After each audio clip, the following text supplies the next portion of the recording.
930년 견훤은 또다시 수만 명의 군사를 일으킵니다. 그런데요, 견훤은요 고려를 직접 치기 전 호시탐탐 노린 땅이 있었습니다. 자, 이 땅이 어디였는지 한번 지도를 보시죠. 바로 이곳 고창입니다. 여기가 잘 보시면 고려의 편도 아니고 백제의 편도 아닌 완충지대로 남아있는 곳이 바로 고창이었습니다. 고창은요 신라 호족들이 다스리고 있는 땅이었던 것이죠. 다시 말해서 이 고창을 정복하면 이곳 호족 세력도 자연스럽게 차지할 수 있는 겁니다. 그죠? 그래서 견훤은 이곳부터 보란듯이 점령해 나가기로 합니다.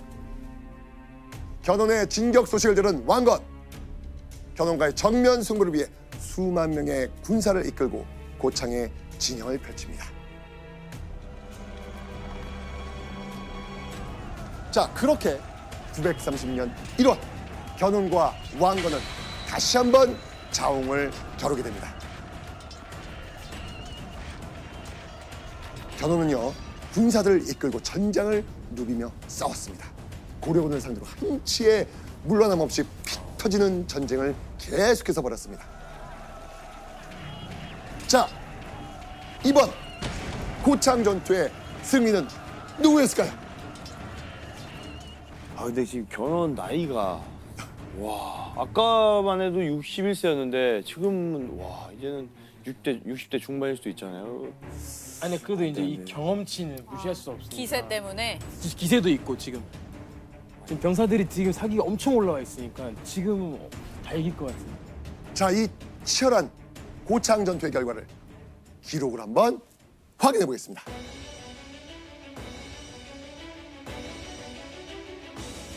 싸우다가 저녁이 되자 견훤이 패하여 달아났으며 죽은 자가 8천여인이었다.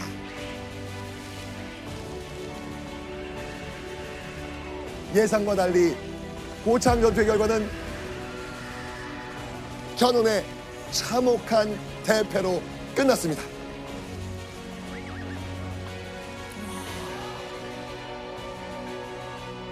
진짜 라이벌 맞네. 아, 서로 그러니까요. 계속 한 번씩 이게 자, 그런데 아니 그렇게 기세가 좋았던 견훤이 왜 이렇게 처참히 패배했을까요? 바로 고창 호족들이 왕건에게 투항한 거예요. 왕건에게 투항한 거예요. 게다가요, 고창 호족들은요 왕건에게 투항한 이후에요 군사까지 지원해 줍니다. 와. 이 고려군과 고창 호족들의 연합에 견훤은 와장창 깨질 수밖에 없었던 것이죠. 그 호족 세력을 갖기 위해서 사실 그렇지. 전투를 한 거였는데 완전 반대편에 선 거네요. 그렇죠. 근데 고창 호족들이 왜 왕건한테 투항한 건가요?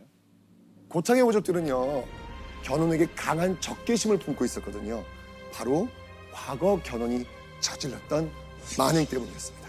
뭐였죠? 왕. 신라 왕을 죽인 것도 모자라서 왕비까지 겁탈했습니다. 그때 신라 백성들 호족들의 민심 완전히 견훤에게서 돌아서 버린 거죠. 그래서 고창 호족들은요 견훤이 아니라 왕건을 선택했던 겁니다. 한마디로 지금까지 삼국 통일을 향해 맹렬한 기세로 달리던 견훤에게 급브레이크가 걸리게 된 겁니다.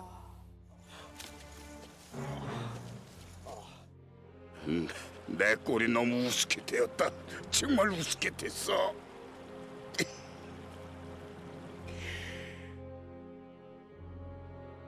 왕건의 날카로운 공세로 완전히 궁지에 몰린 견훤. 자, 그런데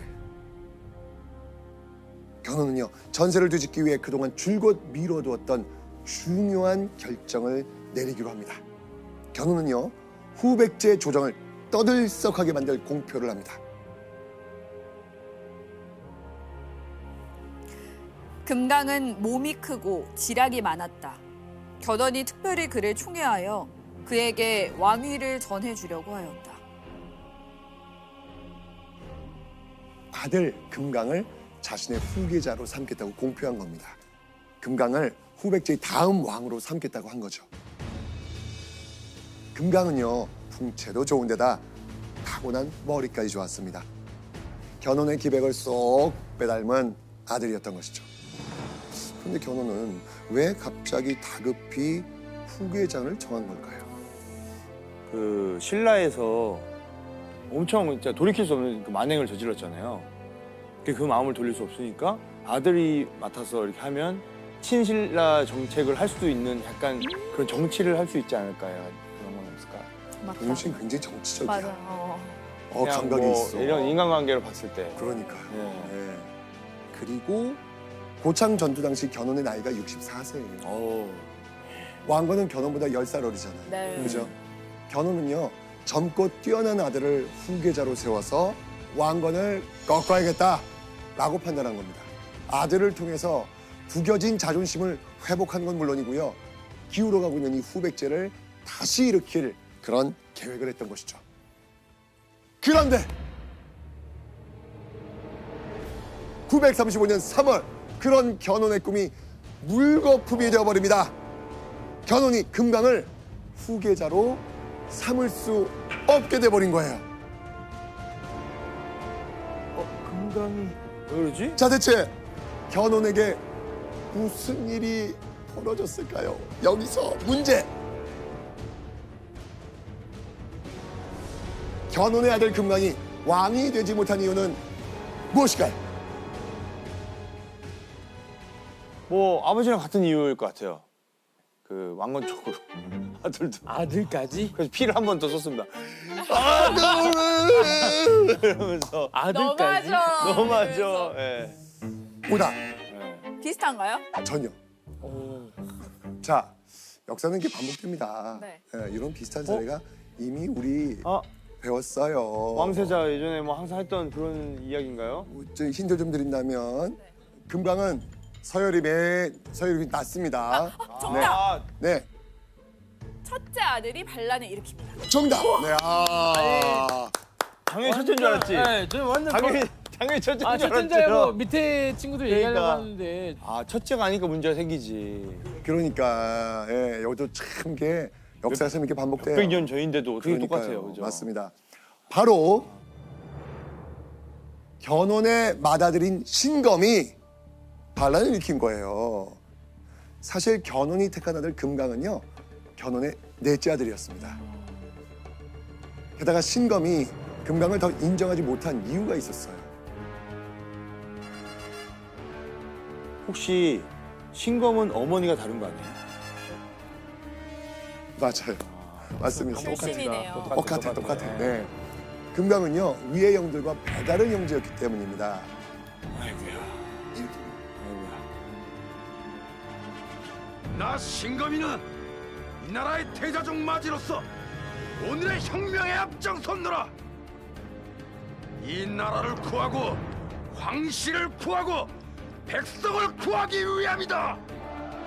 신검은요, 배다른 형제 금강을 치기 위해서 조정에서 자기를 지지하는 세력을 모아 군사를 일으킵니다. 그리고 거사를 일으킨 당일 바로 금강을 죽여버립니다.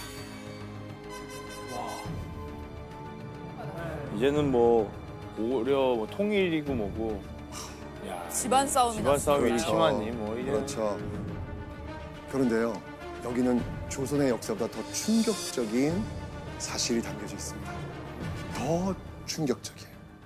신검은요, 아버지 견훤을 몰아내고 왕좌를 차지할 계획을 세웁니다. 그래서 견훤을요, 아버지 견훤을 전북 김제에 위치한 금산사란절에 유폐시켜버립니다. 와. 아니 이병헌은 그렇게 안 했어요.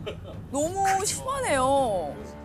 아니, 이 후백제를 호령하던 천하의 견훤이 아들에게 유폐당해서 옴짝달싹도 못하는 그런 신세가 돼버린 거예요. 무섭다. 자, 그렇게 견훤이 유폐된 후 장남 신검은요, 제 멋대로 후백제의 새로운 왕으로 즉위합니다. 아니. 용서할 수 없죠. 이거. 그리고 지금까지 지켜온 것들이 아무 의미가 없어졌어요. 그러니까 나의 마지막이 뭐 그 라이벌을 이겨서 내가 통일하든 그의 손에 죽던 그런 모습을 상상했는데 아들한테 유배를 당해서 이건 상상도 못했죠. 그죠. 아, 견우는 분노합니다. 그런데 지금 그가 할 수 있는 게 아무것도 없어요. 없었습니다. 야 이러면 너무 한 슬픈. 사람이 한 명.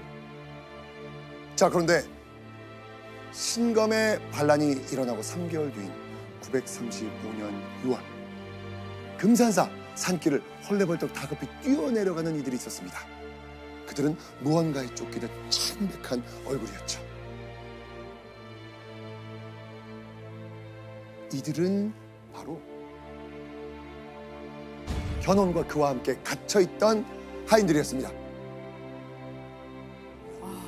견훤이 자신을 감시하던 이들에게 술을 먹이고 그 틈을 타서 있는 힘을 다해 도망치고 있는 거예요. 아, 탈출이구나. 그렇죠. 금산사를 탈출한 견훤은 스스로 적국인 고려를 찾아갔습니다. 그리고 오랜 세월 라이벌이었던 왕건에게 투항합니다. 아이고. 모든 걸 다 버리고 고려에 투항할 정도로 아들에 대한 원망과 배신감이 가슴 깊이 박혀 있었던 것이죠. 10년이 넘는 세월 동안 각축을 벌였던 견훤과 왕건. 고려국 황제 폐하 폐주 아련이옵니다. 절받으시옵소서. 불꽃 튀는 라이벌 관계에서 승자와 패자가 결정되는 순간이었습니다.